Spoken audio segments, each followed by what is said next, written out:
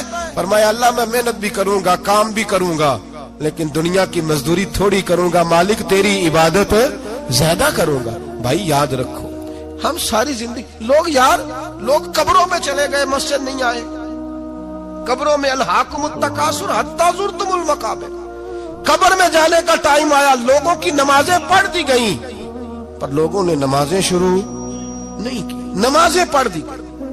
کہیں لے جاؤ, شادی کا موقع ہے تو وہ کراچی جانے کو تیار ہے, لیکن چند فرلانگ پہ مسجد ہے, مسجد جانے کو تیار ہے. اللہ کے ولی کی علامت ہے, وہ عبادت گزار ہوتا ہے. اور جو نہ نماز پڑھے نہ نماز پڑھائے وہ زندیق تو ہو سکتا ہے, پیر ہو سکتا, میں ذمہ داری سے کہہ رہا ہوں, زندیق تو ہو سکتا ہے پر پیر ہو سکتا بالکل. وہ کہتا ہے میں تکبر کرنے والوں کو پسند نہیں کرتا, وہ کہتا ہے فسادی پسند نہیں ہے, وہ فرماتا ہے کہ راہوں میں کجی کرنے والے پسند نہیں ہیں, وہ فرماتا ہے کہ بدعہدیاں کرو گے تو میں صبح قیامت تم سے سوالات کروں گا. اللہ تبارک و تعالیٰ بہت ساری چیزوں کو ناپسند کرتا ہے, ناراض ہو جاتا ہے. بلکہ نبی پاک صلی اللہ تعالی علیہ وسلم نے فرمایا تم بات کرتے کرتے کوئی ایسا جملہ بول دیتے ہو کہ رب اتنا ناراض ہوتا ہے کہ تمہیں پتہ بھی نہیں ہوتا, تمہارے لیے جہنم کا فیصلہ کر دیتا ہے. اس لیے پہلے تولو پھر بولو, خود اپنے لفظوں کی تو تم پہرے داری کرو نا کہ میں کیا کہہ رہا ہوں. کوئی ایسا جملہ, کوئی ایسی بات وارث شاہ مان کری نہ وارثاں دا, کوئی ایسی بات نہ تمہاری زبان سے نکلے. اور حضور یہ بھی فرماتے ہیں کہ اس کا دوسرا پہلو بھی ہے, بعضوں کا تم بات کرتے ایسا جملہ کہتے ہو وہ اتنا راضی ہوتا ہے کہ تمہارے لیے جنت کا فیصلہ فرما دیتا ہے. مسلمان کو اب یہ حکم ہے, اس ساری گفتگو کا نتیجہ یہ ہے کہ وہ اپنے جذبات پر, خیالات پر, نگاہوں پر, زبان پر, کانوں پر تھوڑی توجہ دے, بے لگام نہ بنے, بے ترتیب نہ بنے, جو طبیعت میں آئے کر نہ گزرے, تھوڑا سا نہ سوچے سمجھے اور تھوڑا سنبھل کے چلے. کبھی ان کاموں کی طرف نہ جائے جن سے رب ناراض ہو جاتا ہے, ان کاموں کی طرف بڑھے جن سے اللہ